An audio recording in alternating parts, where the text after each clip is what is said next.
Va pasando esta tarde, 25º Congreso de Librerías, 1000 mundos, un universo. Y esta que os habla, y que ahora no la dejáis hablar porque estáis genial hablando entre vosotros, va tomando notas de lo que es ser un buen librero hoy, una buena librera hoy.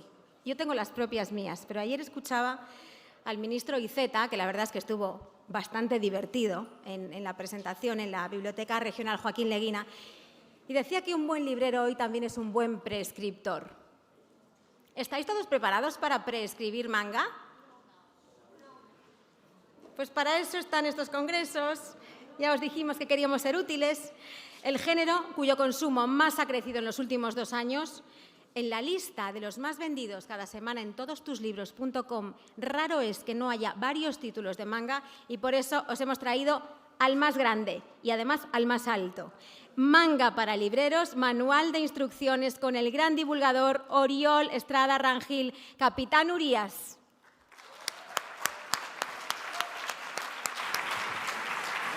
Gracias. A ver, manga. ¿A cuánta gente le da miedo el manga? Levantad la mano, que os vea. Bastante, ¿no? Bueno, es normal, es normal. Es normal porque... a ver dónde tengo que apuntar, porque... No va el mando. Empezamos mal ya. Ahí. No funciona el mando. Verá. Bueno. Vale, ahora ha pasado ya 3000 diapositivas y todo el efecto espectáculo que quería ya no está. No, pero es normal que os dé miedo al manga porque se lee al revés, ¿vale? ¿Esto lo teníamos claro?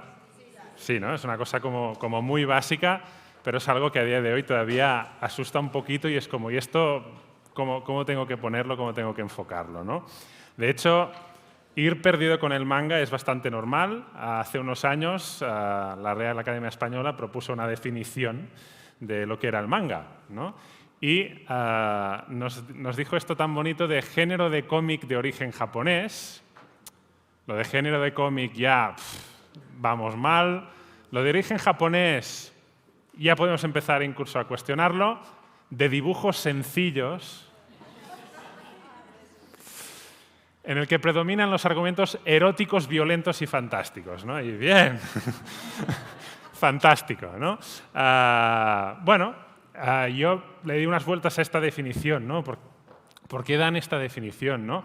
Y a ver, cuando el manga nos llegó hace ya 30 años, ¿vale? Que se publicó Bola de Drac, Dragon Ball, ya hablando de manga, no es que no se hubiesen publicado algunos mangas de forma anecdótica antes, pero cuando nos llegó ya con esos caracteres ahí que ponía manga, ¿no? Sí que es verdad que aparecieron una serie de títulos donde había mucha violencia, mucho sexo, ¿no? Cosas como Urotsuki Doji, que era pornografía pura y dura, y tú tenías 15 años y como eran dibujos animados, pues lo podías alquilar en el videoclub fácilmente y nadie te decía nada, ¿no? Con lo cual yo entiendo hasta cierto punto que se tuviese una imagen, digamos, con muchos prejuicios de lo que es el manga, y creo que es algo que todavía se mantiene un poco a día de hoy, ¿no? De hecho, cuando a alguien le dices manga, normalmente piensa en imágenes como esta, ¿no?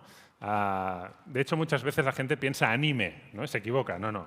Hemos venido a hablar de manga, ¿no? Y es a muchas chicas con pelos de colores distintos, con ojazos, etcétera, etcétera, ¿no? Pero claro, esto también es manga, ¿vale? Esto de aquí, que no tiene absolutamente nada que ver con lo que hemos visto antes, también es manga. Es además, dos viñetas de 2 autores distintos. Esto es manga, ¿vale? Esto de aquí, que podría aparecer en cualquier TVO de Bruguera, ¿no? Quizá, también es manga. Esto, rarísimo, es manga. Esto tan feo, que está hecho feo aposta, también es manga.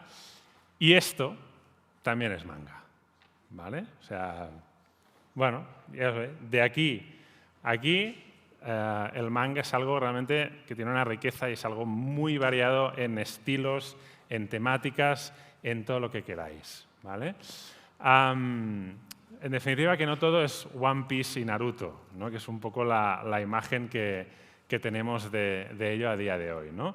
Pero bueno, estos son algunos que hay que conocer, ¿eh? Esto está clarísimo porque son algunos de los que siguen vendiendo y muy bien. De hecho, el número, ahora que se citaba la lista de todos tus libros, Naruto, el número 1, después de años sigue apareciendo ahí de vez en cuando, ¿no? Se va vendiendo muy bien el número 1. A ver, no os voy a hacer todo un repaso a la historia del manga, pero sí que quiero algo ahí muy a vista de pájaro, que sepáis de dónde viene el manga y por qué el manga es un poco como es, ¿no? Y por qué lo vemos como algo distinto, ¿no? El manga empieza en Japón a finales del 19, con la llegada de, sobre todo, digamos, revistas de sátira política que nos llegan con gente de Francia, de Estados Unidos que va a Japón, y los dibujantes japoneses pues, empiezan a trabajar en estas revistas y a desarrollar pues, sus propias historias, ¿no? Este señor de aquí, Kitazawa, Rakuten, se considera el primer autor de manga profesional de la historia, y de hecho hay una curiosidad, y es que esas páginas que veis ahí, esto es el primer manga que se publicó en el Estado español en 1968, en una revista catalana que se llama Cavall Fort, ¿vale? Y anecdóticamente pues se publicó ahí un manga, un número especial de TVOs del mundo, ¿vale? Ahí tenéis. El manga antes de la Segunda Guerra Mundial existía y tenía grandes éxitos, algunos como este, Norakuro, que era un perro, que era una copia del gato Félix, básicamente, pero era un perro militar en plena expansión, digamos, imperialista japonesa, ¿no? Y fijaos que la forma de narrar un poco pues era como muy estática, ¿no? Era como, bueno, pues casi siempre una estructura de 3 viñetas, así cambios de lugar y de escena muy, muy bruscos y demás, ¿vale? Llega la Segunda Guerra Mundial, Hiroshima, Nagasaki, ¿vale? Y digamos que después de la Segunda Guerra Mundial, con Japón siendo ese país derrotado, pobre, muy pobre en ese momento, pues el panorama del manga de posguerra era esto, ¿no? Era un erial, no había nada, ¿no? Hasta que llegó este señor, ¿no? Con un manga bajo el brazo y dijo, escuchadme, yo os traigo el manga moderno, ¿vale?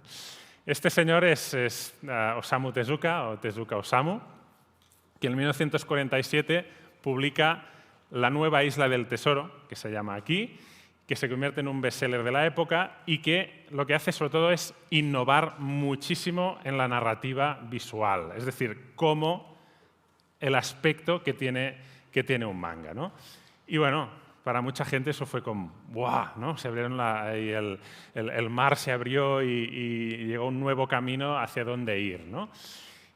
Y fijaros, pasamos de esto, que era Norakuro, ¿no? Que pues con estos cambios de escena que os decía, a esto, ¿vale? Estos son 4 páginas que, recordad, tenemos que leer, ¿eh? De derecha a izquierda, ¿vale? Aquí nos lo pone un poco más fácil porque cada página son estas 4 viñetas o 3. ¿Y qué pasa en estas 4 páginas? Casi nada. O sea, hay un chaval que conduce un coche, nada más, ¿no? Pero empieza a utilizar un montón de recursos cinematográficos. Tienes un plano detalle, un primer plano, plano medio, ¿vale? Plano general. Y además, tú vas leyendo este cómic, este manga, y te da un poco la sensación de velocidad, de que algo se mueve, hay movimiento, ¿no? Y todo esto era un poco la influencia del cine, la influencia de la animación también, y fue algo realmente muy, muy novedoso y que cambió la forma en que se hacía cómic en Japón, y los ecos, digamos, de todo lo que hizo este autor todavía se dejan notar a día de hoy, ¿no? Además, él hizo algo que fue introducir lo que llamó el story manga, que eran, hasta entonces los mangas eran historias muy cortitas, autoconclusivas muchas veces, de humor, y él empezó a hacer historias mucho más elaboradas, ¿no? Tramas mucho más sesudas, incluso ampliando el rango de edad al que iba dirigido esto, ¿no? Y bueno, él es el autor de Astro Boy, que es un título ya bastante conocido, y también Blackjack, que es otro, quizá no tanto por aquí, pero que también es un título muy, muy importante en la historia del manga, ¿no? Claro, él inspiró a un montón de gente, a muchos autores y autoras que leyeron sus obras, alucinaron y dijeron yo quiero ser mangaka, ¿no? Es lo que llamamos la generación Tezuka. Y algunos siguieron sus pasos literalmente hasta aquí.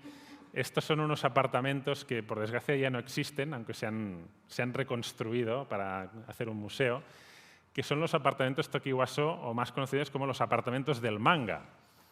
Y estos eran unos apartamentos donde Tezuka fue ahí a vivir. Esto es casi tamaño real, casi a escala. O sea, habitaciones pequeñísimas, ¿vale? Tenían baño y para ducharse tenían que irse a los baños públicos, ¿vale? Pero como él estuvo ahí, un montón de autores después empezaron a irse a vivir ahí y tal, y a colaborar entre ellos.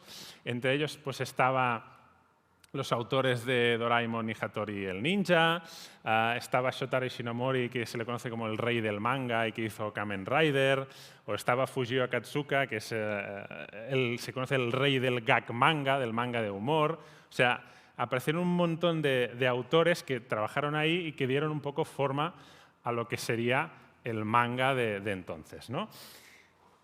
Y esta frase, el manga o el cómic son cosas de niños, que es algo que ya se ha empezado a superar, creo yo, a día de hoy. En Japón, en esa época, en los años 50, todavía se tenía exactamente esta misma idea.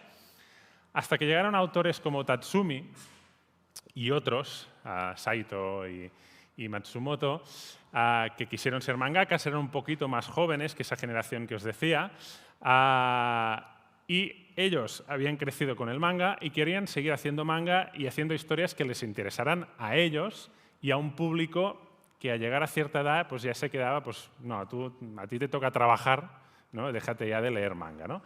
Y se sacó de la manga, ¿vale? Un término que se llama gekiga, que es como viñetas dramáticas, se traduce, y que hasta cierto punto se ha comparado con la novela gráfica, ¿vale? Y esto bastantes años antes de que se hablara de la novela gráfica, ¿no? Pero ya eran unos mangas con un contenido ya pensado para un público más maduro, ¿no? Este es un autor, de hecho, curiosamente, que la revista El Víbora publicó algunas de sus historias a partir de 1980, también fue de los primeros mangas en publicarse, y se han ido publicando varias cosas. Pero bueno, Una vida errante, que es esta autobiografía, es algo realmente muy, muy recomendable si queréis saber un poco más sobre cómo nace esto del manga para el público adulto, ¿vale? Tezuka dijo, no me gusta esto del gekiga, ¿vale? Dijo, no me gusta, el manga tiene que ser para niños, ¿no? Y esto lo decía un poco porque hubo, no sé si sabéis que en Estados Unidos en los 50 empezaron a quemar cómics, ¿vale? Pues en Japón pasó algo parecido y quemaron algunos de Tezuka. Con lo cual él, no, esto tiene que ser algo para niños con contenidos muy light y demás, ¿no? Por suerte, años después cambió de opinión y nos dio algunos títulos fabulosos, como algunos que se encuentran en librerías generalistas, como Adolf, este quizá os suena un poquito, ¿no? Y por suerte se lo repensó. Pero bueno, vamos a los años 60. Los japoneses tienen esa imagen de gente muy tranquila y que no la lía nunca, ¿no? Muy educados. Bueno, en los años 60 los estudiantes universitarios, obreros y demás se daban literalmente de palos con la policía, ¿vale? Y fue una época muy importante para el manga, porque el manga dio ese salto, ¿no? De convertirse en un entretenimiento para niños a un entretenimiento para un público ya más adulto, básicamente para todo el mundo, ¿no? Y aquí tengo un ejemplo que es un manga que se llama Ashita no Jou, que acaba de salir hace nada el primer número aquí, que se llama Jou del Mañana. Y es un ejemplo que siempre pongo para que os deis cuenta hasta qué punto el manga en Japón ha sido relevante a nivel social, ¿vale?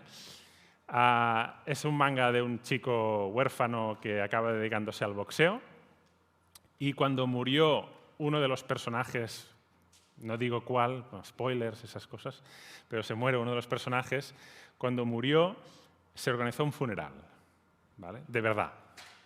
Bueno, de verdad. Era una performance, ¿no? Porque no había muerto, pero construyeron un ring de boxeo, llamaron a un monje budista de verdad, que fue ahí a recitar sutras, y fueron, dicen, entre 600 y 800 personas con traje de negro y tal, algunos visiblemente afectados por la muerte del personaje, ¿vale? El dibujante fue ahí en plan, bueno, vamos a hacer un jiji jaja con esto, ¿no? Y no, vio que la gente estaba realmente afectada, ¿no? Y ahí se dio cuenta de, claro, yo estoy todo el día dibujando y yo no me doy cuenta de esto, pero se dio cuenta del impacto que tenía su manga, ¿no?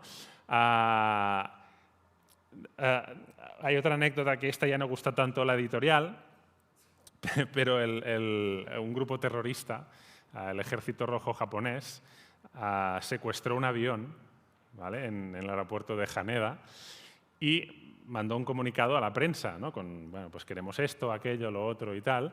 Y la última frase del comunicado era: nosotros somos los Joe del mañana. O sea, estaban citando el manga, se identificaban con un manga con el que se había identificado mucho el público universitario de donde había salido este grupo terrorista, ¿no? En definitiva, tocaba muchas cosas y esto es algo que se convirtió un poco en la norma, ¿no? La influencia que puede tener un manga en Japón es enorme. En Japón el fútbol era un deporte desconocido hasta que llegaron Oliver y Benji. A día de hoy ya hasta se cuelan en octavos de final los japoneses, en masculino, en femenino han ganado la Copa del Mundo, ¿vale? Y esto, gracias, y lo dicen ellos, o sea, hasta que no llegó ese manga no teníamos ni idea. Y el baloncesto, aunque no sean una potencia mundial, porque no tienen normalmente mi estatura, los japoneses, es uno de los deportes más populares en el instituto, porque hay un manga que se llama Slam Dunk de baloncesto, que fue súper famoso, ¿no? Y ese es un poco el impacto que puede llegar a tener, ¿no? No he hablado de mujeres hasta ahora, pero es algo realmente muy importante y notable, y más si miramos nuestra historia del cómic. En los últimos años se está reivindicando y cada vez tenemos más autoras, pero digamos que la revolución de las autoras en Japón ya empezó a darse en los años 60 y los 70. Y ahí entraremos después en lo que es el shoujo, el shonen y todas estas cosas, ¿no? Pero hubo un montón de autoras que empezaron a transgredir las normas, a dibujar manga de otra forma, y tuvo una influencia enorme en el desarrollo del manga, ¿no? Esta imagen está un poco caducada, porque a día de hoy en Japón el manga se lee con el móvil, principalmente, ¿vale? O sea, ya se factura más, móvil o tablet, ya se factura más en Japón en digital que en papel. Pero estas imágenes hace unos años no eran tan raras. Gente en el tren, en el metro, de todas las edades y condiciones leyendo manga, ¿vale? O sea, ¿por qué? ¿No? ¿Por qué leen manga a todas las edades, ¿no? Pues la respuesta, hay una frase que nos gusta repetir mucho, y es que en Japón hay tanto manga, tanto, que hay uno para cada persona.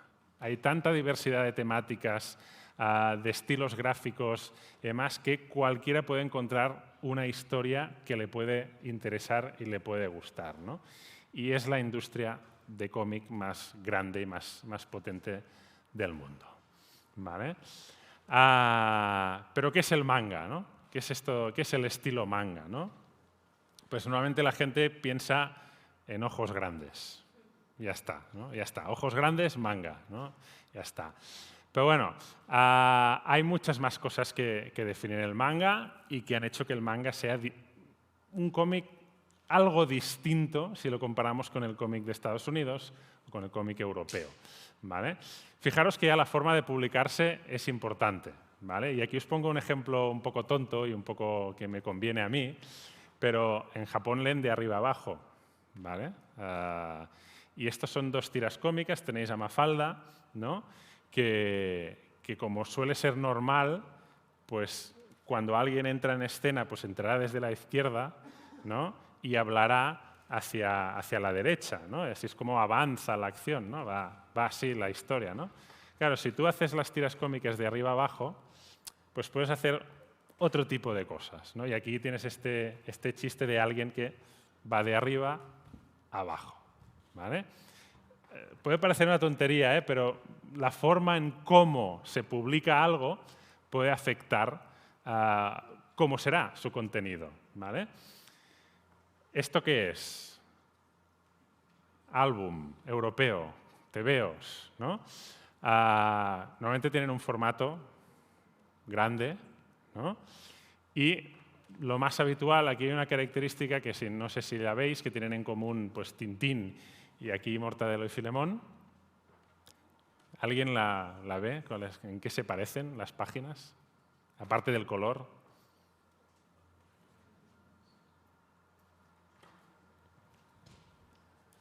Uno, dos, tres, cuatro. ¿Vale? Hay 4 filas de viñetas, ¿no? Y esto te permite contar bastantes cosas, ¿no? Puedes aprovechar y explicar muchas cosas, ¿no? El manga se publica en Japón en unas revistas que son bastante más pequeñitas que el álbum, se parecen más al comic book europeo en el tamaño, ¿no? Y normalmente en el manga, encontraréis 1000 excepciones, ¿vale? Son 3 las filas, ¿vale? Y esto podéis coger mangas y casi siempre veréis estas 3 filas. En el cómic americano pasa un poco lo mismo. Y esto, en buena medida, se debe un poco al formato, ¿no? Al formato en el que se publica. Y esto da forma a el tipo de historias, o sea, cómo se cuentan las historias, ¿no? Otra cosa a tener en cuenta, y esto a nosotros no nos afecta, pero en Japón las revistas salen semanalmente, quincenalmente, mensualmente, ¿vale? O bimestralmente, ¿no? A las revistas más populares salen cada semana. Cada semana. Es muy loco. Cada semana una revista que son unos tochos así, ¿vale? Con 10 historias o más, ¿no? Y eso hace que los autores de manga trabajen prácticamente esclavizados a la mesa de dibujo, ¿vale? Están ahí echando horas, durmiendo poquísimo, días, o sea, pues pueden estar 24 horas sin dormir para hacer las entregas. Y esto también ha acabado afectando la forma en que explican las historias, ¿vale? Y una de las cosas es que las páginas vuelan en el manga, normalmente. El manga es algo que veréis, y los japoneses todavía más, leen muy rápido, ¿no? Es algo que se lee muy rápido, ¿no? Y es que hay varias cosas. Normalmente los otros cómics piensan en una estructura de página, ¿no? En plan, un autor de cómic europeo, cómic americano, normalmente piensa, bueno, ¿qué voy a contar en esta página, ¿no? En el manga no piensan tanto en la página como en una secuencia de acción. Es decir, ¿qué voy a hacer, ¿no? ¿Qué tengo que contar? ¿Qué escena voy a contar, ¿no? Y entonces, como no piensan en páginas, la cosa se alarga mucho más. Fijaros. Esto es una doble página, otra doble página, otra doble página y otra doble página, ¿vale? Es muy espectacular, es muy cinematográfico, pero tiene otra gran ventaja para el autor. ¿Qué ha pasado en 8 páginas? Nada. O sea, ha avanzado el zombie ya está, ¿no? Lo más difícil de crear un cómic, una historia, lo que sea, no es el dibujo, sino es crear la historia. Pues aquí ya me he ventilado 8 páginas sin tener que pensar, ¿no? Sin tener que consumir el guión exageradamente, ¿no? Con lo cual, bueno, así vamos llenando páginas y páginas, y de ahí que uno de los grandes miedos del manga es que son colecciones muy largas, ¿vale? Ya hablaremos de ello. Pero hay más cosas que se hacen para ahorrar tiempo, ¿no? Y una de ellas es algo muy famoso del manga, que cuando alguien quiere hacer una parodia en manga, ¿qué hace? Líneas cinéticas, que se llaman, ¿vale? Que es un recurso muy guay, porque da sensación de velocidad, pero ¿qué más te da? te ahorras dibujar los fondos y ya está. Además, normalmente tienen un ayudante que es el que hace las líneas, ¿eh? No la hace el autor, ¿no? Pero bueno, esto que puede parecer una historia de gente que es muy holgazana, por decirlo así, en realidad no es tal, ¿no? Aquí tenemos dos escenas que son exactamente la misma escena, ¿vale? De este conejito mirando la luna. ¿Cuál de las dos tiene un dibujo más elaborado? ¿Izquierda o derecha? Derecha, ¿no? Este sería, de las dos viñetas, la que tiene un trabajo de dibujo pues, más laborioso, ¿no? Aquí lo mismo. ¿Cuál de estas dos diríais que tiene más detalle? ¿La de la derecha o la izquierda? Izquierda, ¿vale? Está todo el cuerpo dibujado de los dos, pero ¿cuál es más expresiva? Esta es mucho más expresiva, ¿no? Te da más esa sensación de alguien mirando a la luna, y esa, del otro luchador solo ves los pies y las piernas, es mucho más expresiva, ¿no? Con lo cual, han hecho de un problema, ¿no? El tener que ir rápido, una virtud, ¿no? Y ahora hacen cosas que son muy espectaculares, cosas que llaman mucho la atención y que gustan muchísimo al lector. Si nos vamos al shoujo, en el shoujo quisieron hacer las cosas un poco distintas, ¿vale?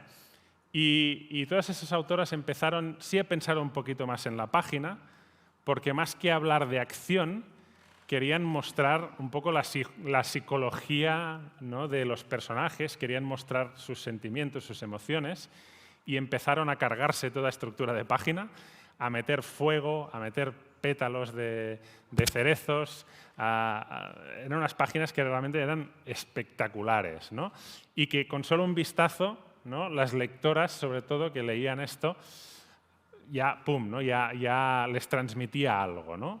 Y bueno, digamos que todo esto se va mezclando y va llegando el manga, ¿no? Bueno, esto lo pasamos. Y todo esto para deciros que hay un montón de recursos, un montón de cosas que hacen que exista esta casi infinita variedad de estilos, de recursos, etcétera, que hacen el manga un poco especial, ¿no? Pero vamos a entrar en materia. ¿Cuánta gente conoce estos términos que hay por aquí? A ver. ¿Sí? Veo pocas manos levantadas, ¿eh? Así. Bueno. Ok. A ver. Si queréis trabajar con el manga, a día de hoy todavía es casi imprescindible conocer estos términos, ¿vale? Y es una de las cosas que puede asustar un poquito. Son demografías que se llaman, aunque en realidad son targets. Estos son los términos realmente comerciales, pero que han llegado después al público, ¿no? En Occidente normalmente se han confundido con géneros, ¿vale? Con temáticas, y no lo son. Y ahora os explicaré un poco por qué.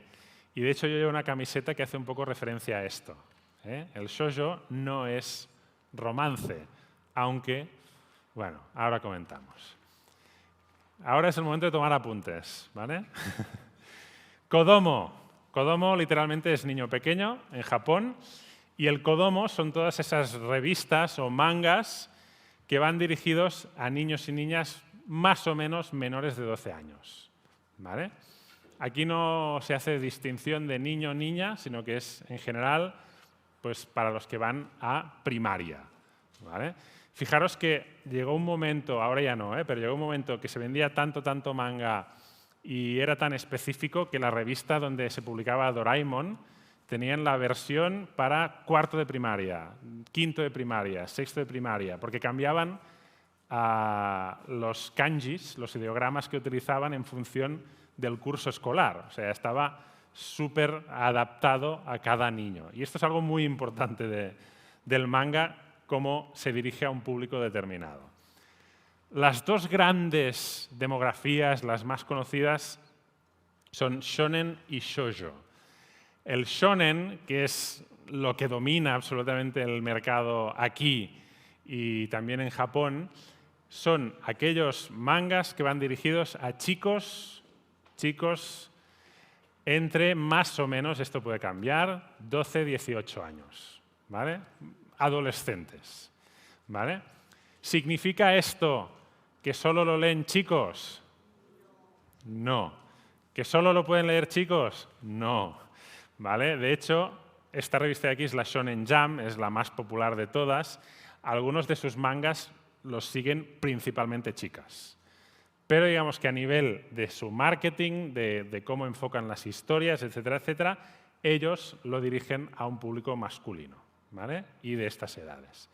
El shoujo es la contrapartida de chicas, ¿no? Chicas 12-18 años, ¿no? ¿En las chicas todo es romance?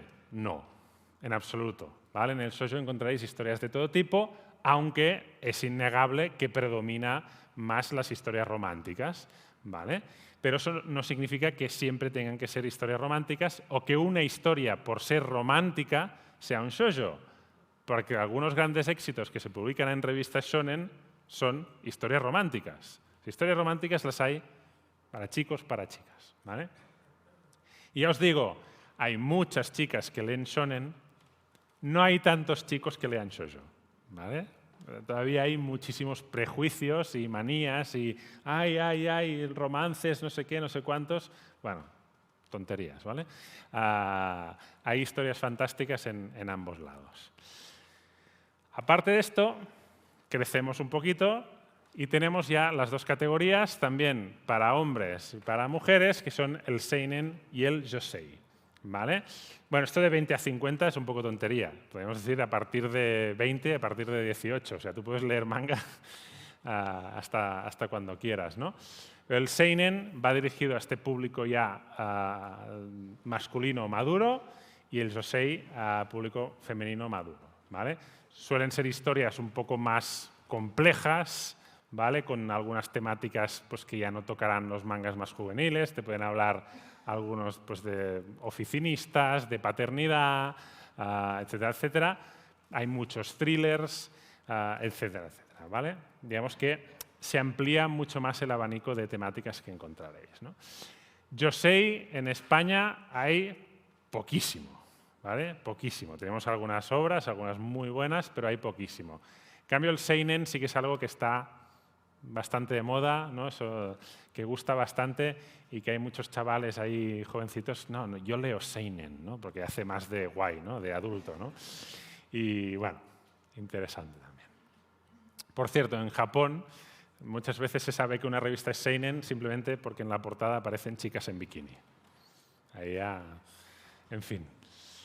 Y esto ya es el terror absoluto para mucha gente, porque explicar esto es complicado, ¿vale? Estos no son exactamente demografías, aunque nacieron un poco así. Por un lado tenemos el boys love, ¿vale? Que ahora está muy de moda, que son historias de amor o sexo homosexual masculino y que originalmente se dirigía al público femenino. Y ahora es cuando mucha gente es como, ¡puah!, ¿no? Le explota la cabeza, ¿no? Pero son gays, hombres, y esto va para el público femenino, sí, ¿vale? Esto viene de los años 70 en Japón y es algo que triunfa y a día de hoy, digamos que lo de dirigido al público femenino ya se ha abierto un poco más, ya tiene un público más amplio que lo lee, también al público gay masculino, ¿vale?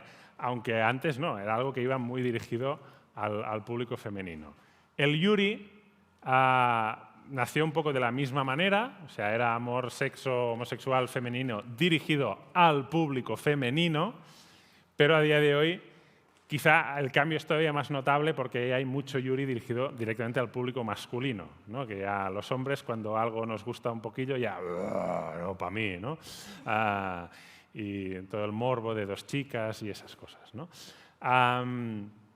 Aquí hay que ir con cuidado porque hay algunos que son muy explícitos en tema de relaciones sexuales, pero no todos, ¿vale? Hay algunos que son la cosa más cookie, más bonita, más mona del mundo, ¿vale? Si conocéis Heartstopper, pues poco va por ahí. De hecho, hay quien dice que Heartstopper tiene mucha influencia del boys love, ¿no? Estas son las grandes categorías que hay que conocer, ¿vale? Y ahora os voy a hablar un poco de cómo está a día de hoy el mercado editorial de manga en España, donde hay un pastel que bueno, se está haciendo cada vez más grande y que se reparte en varias editoriales, ¿vale? Os hablaré un poquito más de las principales, pero es que tenemos ya al menos unas 25 editoriales dedicadas al manga, ¿vale? La que en 2021 se coronó, aunque por un margen muy estrecho, es Planeta. Planeta tiene casi el 23% del mercado. Y después Norma Editorial, con un 21%, es el segundo más importante, ¿no? Después está Ivrea, que es una editorial que de hecho es argentina, pero que se vinieron aquí y publican en los dos países. Sería la tercera, aunque ya no llegando al 16%. Y después, en los últimos años, entró una nueva, hace 10 años, que se llama Milky Way, y que era una pequeñita que pasó rápidamente a mediana, y ahora, fijaros, ya está ahí acercándose a los grandes, ¿no? Después está FC, está Panini y hay varias más, ¿vale? Pero las tres grandes son Planeta, son Norma y son Ivrea. Planeta tiene algunas de las gallinitas de los huevos de oro, ¿no? Porque tiene Dragon Ball, tiene One Piece, tiene Naruto, ¿vale? Esos son algunos de los títulos más vendidos. Y ahora tienen My Hero Academia y Haikyuu, ¿vale? Uno de superhéroes y otro de vóley, que son los que están triunfando ya en el público un poquito más jovencito, ¿vale? Norma Editorial están, digamos que, compitiendo siempre con Planeta y tienen un público, digamos, tienen un nicho de mercado bastante concreto, que son básicamente los shonens de éxito, ¿vale? Aunque publiquen otras cosas, pero sobre todo se centran en shonens de acción, etcétera, etcétera. Y ahora tienen, pues han sacado cosas como Ataque a los Titanes, que ha sido un gran fenómeno. Tienen Jujutsu Kaisen, tienen Guardianes de la Noche, Chainsaw Man y pues también ahora editan Death Note, ¿no? Que es otro de esos ya clásicos que van saliendo y que siempre funcionan, ¿no?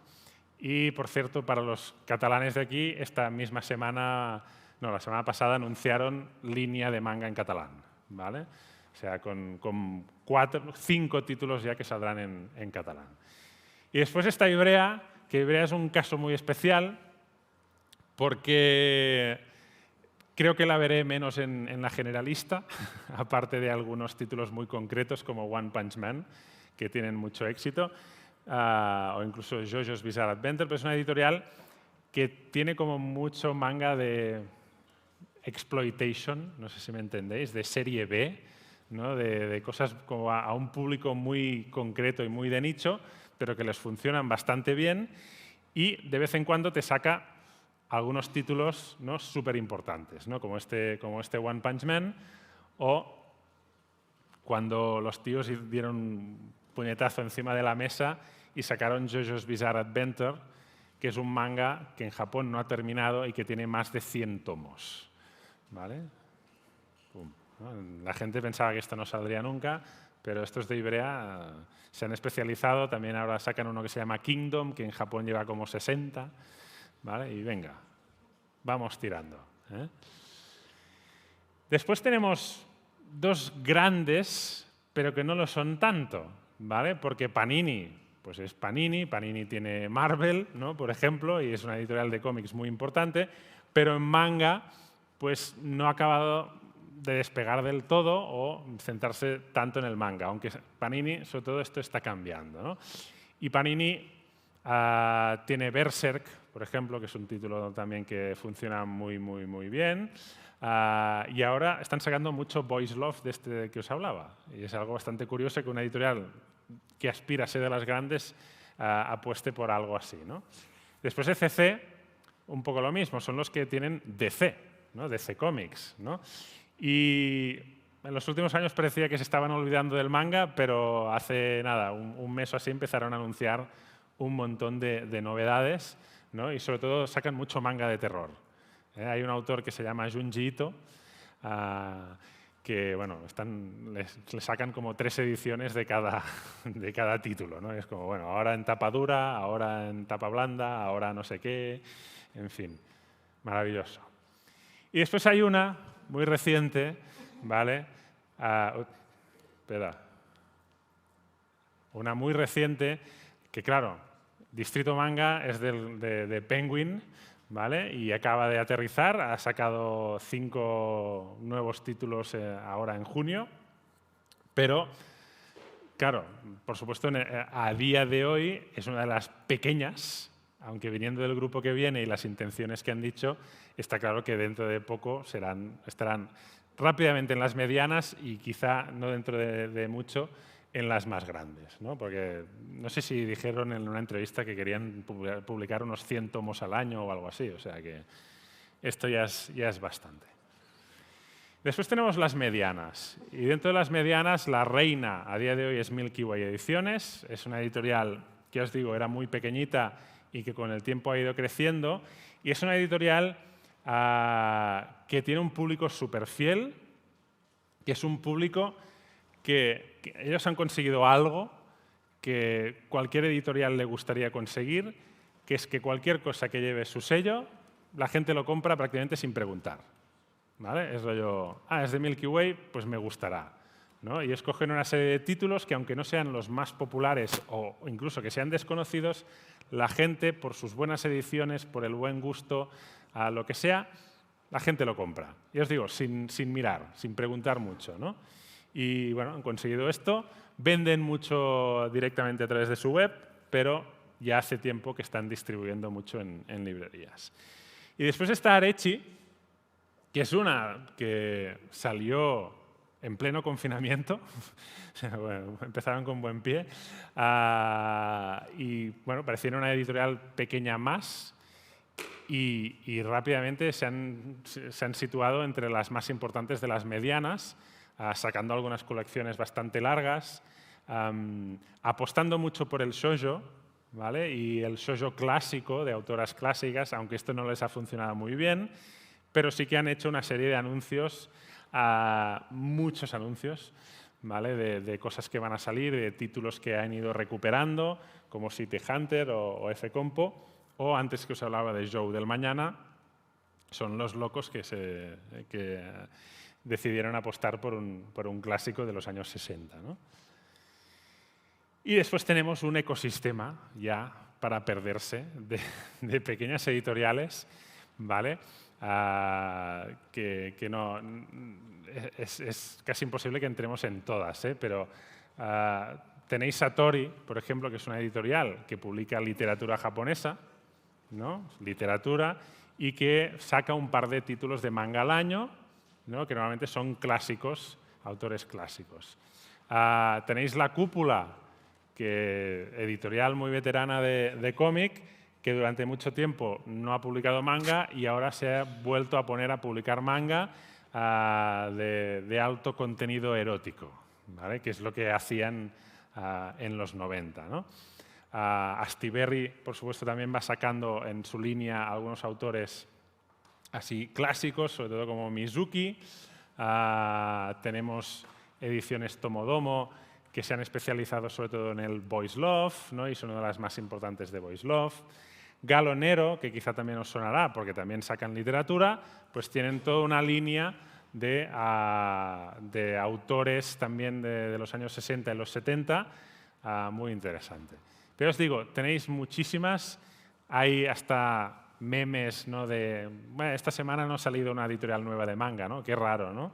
Cosas así, ¿no? Porque van apareciendo muchísimas que bueno, sacan tiradas cortitas y demás y van sobreviviendo y creando estos pequeños nichos de mercado, ¿no? En el que se van especializando muchas de ellas, ¿no?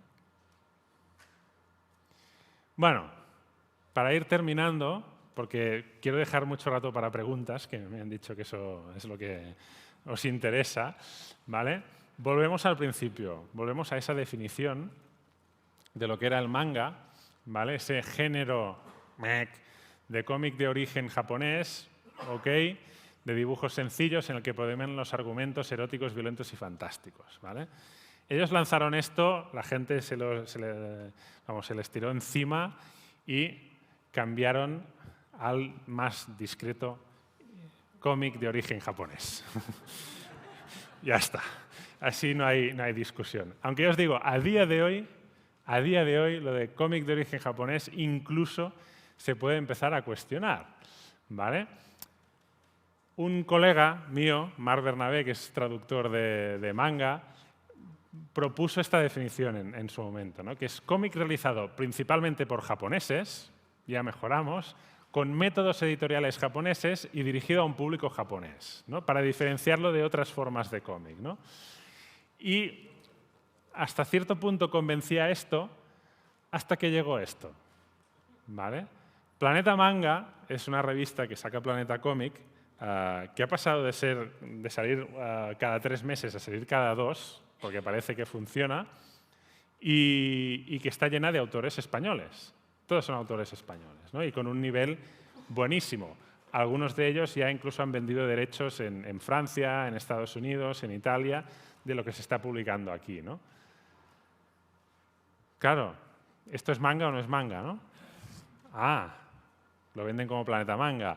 Radian, que lo publica Letra Blanca, que es también una editorial bastante pequeñita de Barcelona. Radian es lo que se llama un manfra. O sea, el manga de autores españoles lo llaman mangañol, ¿vale? O iberomanga, a veces.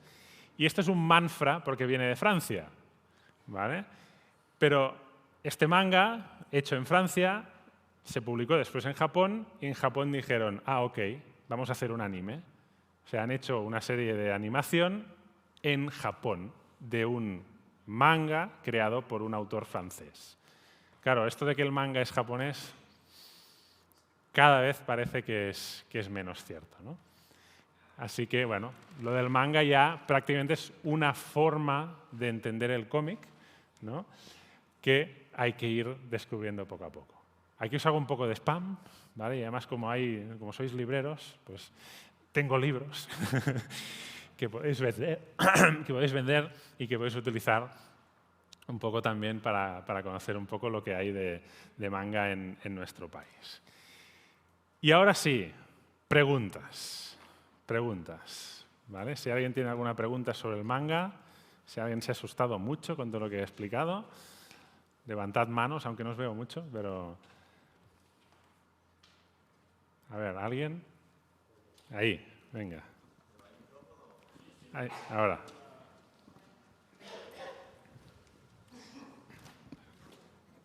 Gracias. Muchas gracias por la conferencia, estuvo muy buena. Tengo una gran pregunta y es, ¿cómo deberíamos guiarnos para comprar manga? Porque hay demasiadas cosas, es decir, yo me he visto los catálogos de Ivrea hace como un mes y no paraba, o sea, pasé 2 días viéndolos y fue una cosa extrema. Alguien me dijo, mira Crunchyroll y guíate por lo que hay por ahí para ver lo más famoso. Claro, eso es un trabajo difícil, ¿eh? Es un trabajo difícil. Pero, a ver, si hablamos de librería generalista, ¿vale? Yo creo que lo importante es tener sobre todo aquellos títulos que lo están petando, ¿vale? O sea, es algo muy simple, no es algo muy sencillo, y una de las cosas que podéis hacer es iros a todos tus libros y mirar lo que está vendiendo más, y ahora voy a decir el nombre del diablo, Amazon, ¿vale? Podéis mirar la lista de los más vendidos en Amazon, ¿vale? Y eso también os dará algunas pistas, ¿vale? Claro, los títulos que mejor funcionan normalmente son los de shonen, ¿no? Los de acción dirigidos al público masculino, aunque ya os digo que esto nos da absolutamente igual, pero son los títulos que mejor funcionan, sobre todo en las franjas de edades de 9, 10, 11, 12, 13 años, ¿no? Y que creo yo que es el público que más os encontráis ahí que os puede comprar un manga. Porque probablemente el que es un otaku, ¿no? Que es esa palabra que define al lector ya súper fan del manga y el anime, pues seguramente se irá a la especializada, ¿no? O ya va súper al día con estas cosas, ¿no? En cambio, y ahora os cuento, porque el crecimiento enorme que ha habido de manga en buena medida se debe a lo que hemos llamado los coronautakus. ¿Vale? ¿Qué son los coronautakus? Pues son esta generación, pues eso, entre los 9, los 12, 13 años, que durante el confinamiento empezaron a ver anime. Porque ¿qué vas a hacer, no? Y empezaron a ver anime, a aficionarse al anime y, sorprendentemente, después querían leerlo, querían leer el manga. Esto es algo que no siempre pasa. Mucha gente solo ve los animes y ya está, ¿no? Y en cambio, pues estos coronautakus que los llamamos son los que han empezado a, no, quiero leer el manga, ¿no? Y estos son los que, al menos yo veo, que van más a la generalista, van con sus padres, etcétera, etcétera, y ¿qué compran? Pues los títulos de Norma, los títulos de Planeta, ¿no? Ibrea, alguno, ¿no? Alguno muy seleccionado, y aquí ya los comerciales que os pueden venir, ¿no? ya probablemente os dirán, oye, esto es lo que está vendiendo más, etcétera, etcétera, ¿no? Y normalmente está muy claro cuáles son los 3, 4 del momento, ¿no? Hay listas de más vendidos en algunas webs, ¿no? Ramen para dos, por ejemplo, si alguien no la conoce, Ramen para dos va publicando listas de librerías especializadas, los mangas más vendidos de este mes, ¿no?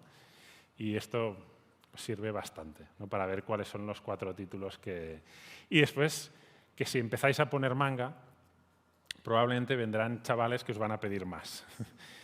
Y ellos son los que os van a decir, oye, tráeme esto, ¿no? Y esto creo que también será una forma, una pista interesante, ¿no? Yo recuerdo, hay un manga que se llama Tokyo Revengers, ¿vale? Que fue uno de estos, es de los que más he visto ahora en generalistas, ¿no? Que Norma, la editorial, sacó un librito con un avance, ¿no? Y yo no había visto nunca hordas de niños yendo a una librería que regalaba esto, porque además era regalo, entrando ahí, pum, pum, y llevándose todo su ejemplar, ¿no? O sea, que es algo que a día de hoy ya se nota mucho. Otra pista, las camisetas. Mirad las camisetas de los chavales y las chavalas de esas edades, porque aquí sí, así sabréis clarísimamente qué es lo que se lleva. Y yo hoy, bajando en Atocha, ya he visto un chaval con una camiseta de My Hero Academia, ¿no? ¡Pam! Porque es algo que hace 5 años no veías. Y ¡pam! My Hero Academia, ahí estaba.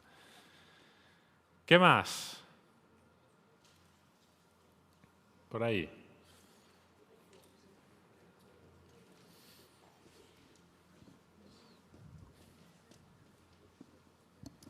Hola.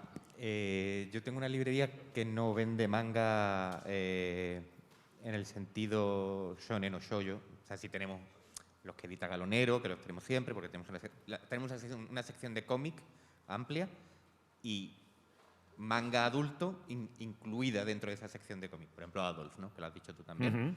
Pues digamos que eso sí.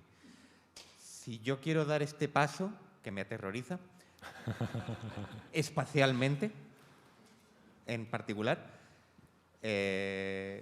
¿dónde pongo esta sección?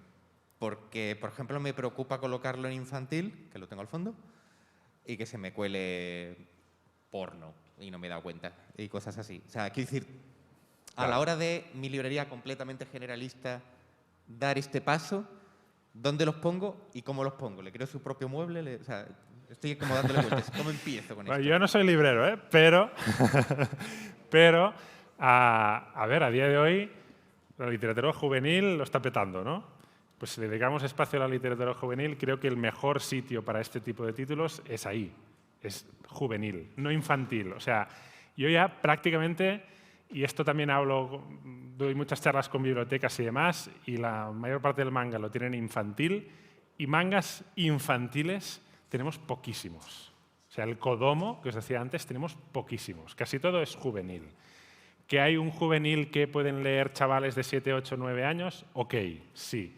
Pero la gran mayoría de shonen son juveniles. Con lo cual yo creo que lo suyo es que esté junto a los títulos de juvenil y que tengan su propio espacio, ¿no? Ahí, o sea, al lado, pero su propio espacio. El tema del porno me preocuparía ligeramente, porque tampoco hay mucho, ¿vale? Y normalmente queda bastante claro. Y algunos que sean realmente algo para mayores de 18 años lo ponen, Ha habido incluso debates de retractilar o no retractilar y todas estas cosas, ¿vale? O sea que el riesgo creo que es bastante mínimo que se te cuele algo de la cúpula, ya lo verás claro que no, ¿vale? Que esto no va para público infantil. Pero si te vas a los 4 o 5 grandes títulos del momento, creo que no tendrás problema. Pero juvenil, por favor. O sea, no en infantil, porque Detective Conan, que es muy famoso y muy popular, es un manga que es de un detective que se pasa el día resolviendo asesinatos. Asesinatos que ves con todo lujo de detalles, ¿no? Y que lo leen muchos niños, ¿no? Pero ya yo lo veo ahí, hombre, para niños no es, ¿no? Y hay algunos mangas que son shonen de la parte digamos, más para arriba, que son un poquito más violentos y que también habría que ir con un poco de cuidado, ¿no? Pero ya os digo, infantil, yo me olvidaría ya de relacionar el manga con algo infantil porque apenas nos llega. Casi todo mira, una pista, casi todo el manga infantil que tenemos está relacionado con los videojuegos, ¿vale? Y hemos tenido pues Pokémon, que está ahí, Yokai Watch, el profesor Layton, son los mangas infantiles que van saliendo. ¿Qué más?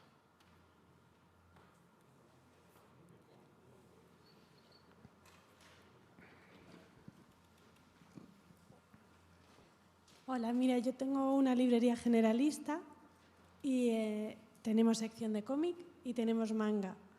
Y no tenemos diferenciado el manga del cómic en materia. De manera que cuando en nuestra página web, por ejemplo, el manga sale en cómic, mezclado con cómic. Entonces, mi pregunta es, ¿los lectores de manga leen otro tipo de cómic o es mejor que los separemos? O sea, yo personalmente, a mí, yo lo mezclaré, o sea, yo lo mezclo todo, ¿vale? Bueno, en mi casa no, lo tengo separado, pero yo no hago distinciones. O sea, para mí un cómic es un cómic al final, ¿no? Pero siendo prácticos, yo lo separaría, porque sí que te diré que la mayor parte de lectores de manga no leen otra cosa que manga. O sea, no se acercan a un cómic, vamos, ni de coña, ¿eh? Que pasa con algún sector del cómic, con el manga igual, pero el lector de manga es muy de manga. Y si lo pones manga, ¡pum! ¿No? Si lo mezclas con otras cosas, aunque para mí sería ideal que la gente leyese más de todo, pero no, yo creo que vale la pena separar y que la gente tenga claro también dónde va. E incluso si no va el consumidor, sino que va un padre, una madre, no sé qué, cómprale un manga, ¿no? Ostras, un manga, vale. Si está todo mezclado y le acaba comprando un cómic que realmente no es manga y no sé qué, pues no sé. Yo lo separaría y te diría que en casi todas partes se suele separar. A no ser que entremos en lo que comentaba ahí el compañero, que un manga ya más adulto, más ¿no? tirando hacia novela gráfica, que ahí sí que se puede mezclar más fácilmente porque el público sí que se cruza más. Pero el de manga más juvenil, diferenciarlo. Sí, sí. ¿Qué más?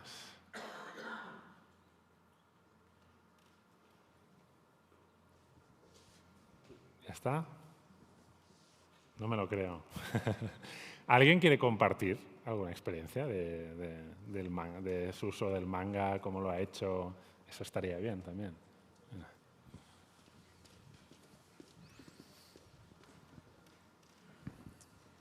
Bueno, nosotros somos una librería generalista y un día dijimos, bueno, vino un cliente habitual, un niño, y nos dijo, ¿me puedes traer este manga? Y nosotros dijimos, sí, además nosotros somos fanáticos total, pero cuando cogimos la librería pues no había y no se nos ocurrió hasta hace 1 año y medio o así.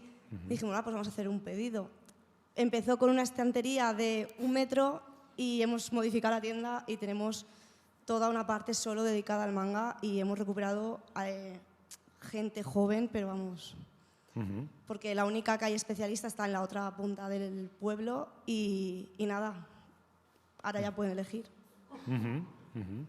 Esto os puede pasar, que El lector de manga quiere más y más y más y la cosa puede acabar creciendo, mira, por ahí. Pero yo antes lo estábamos comentando por ahí, o sea, si se quiere traer público joven a la librería, el manga, si van acompañando a sus padres y no encuentran nada para ellos, pero si hay manga, oye, ¿por qué no? Buenas. No se oye.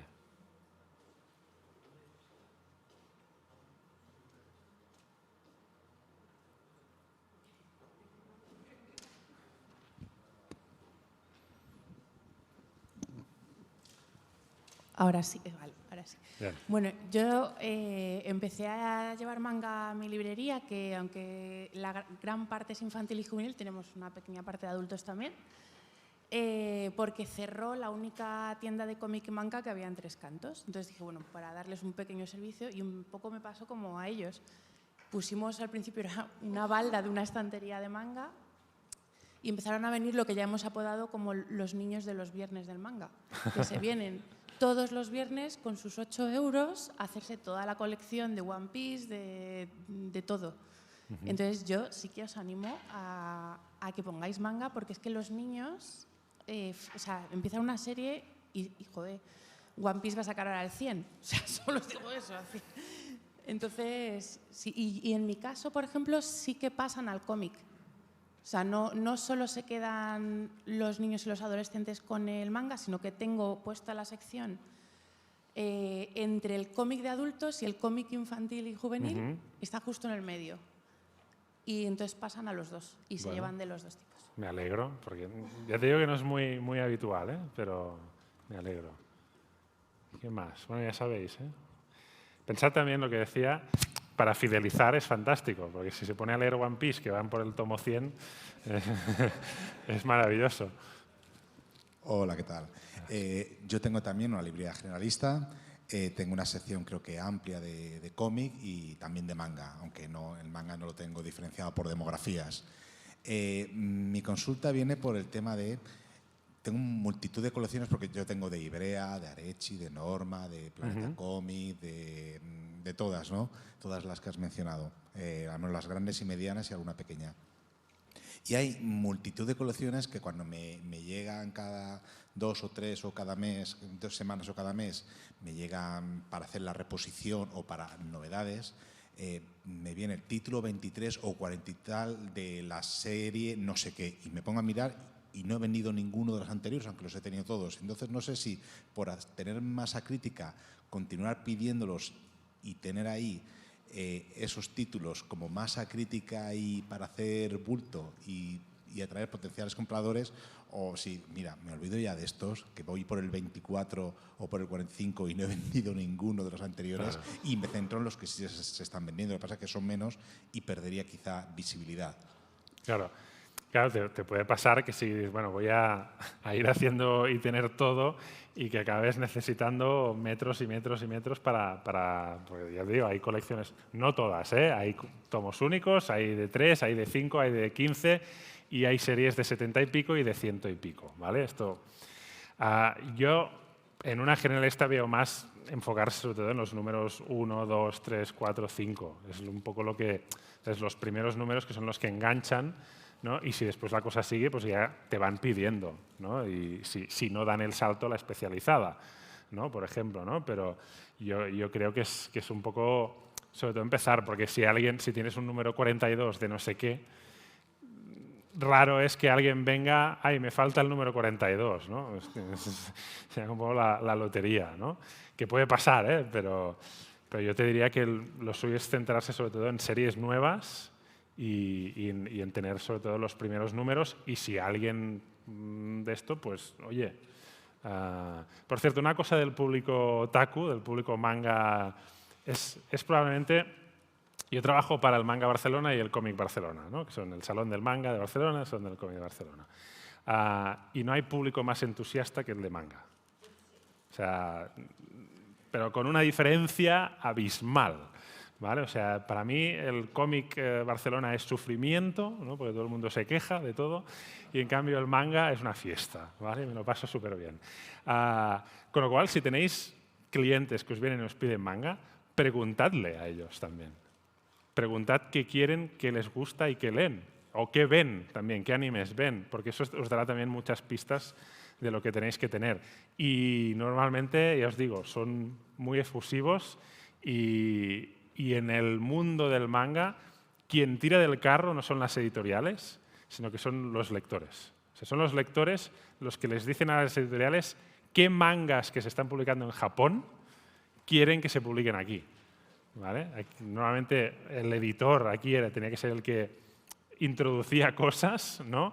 En el manga no. En el manga ellos, como se lo leen por internet antes, ya te piden, no, a la editorial sácame esto, ¿no? Con lo cual ellos son un público que además, si les sacas el tema, también lo agradecerán mucho. ¿Qué más? De hecho, no sé ni qué hora es, ¿eh? ¿Lo dejamos aquí? Pues nada, muchísimas gracias y ¡viva el manga! ¿eh?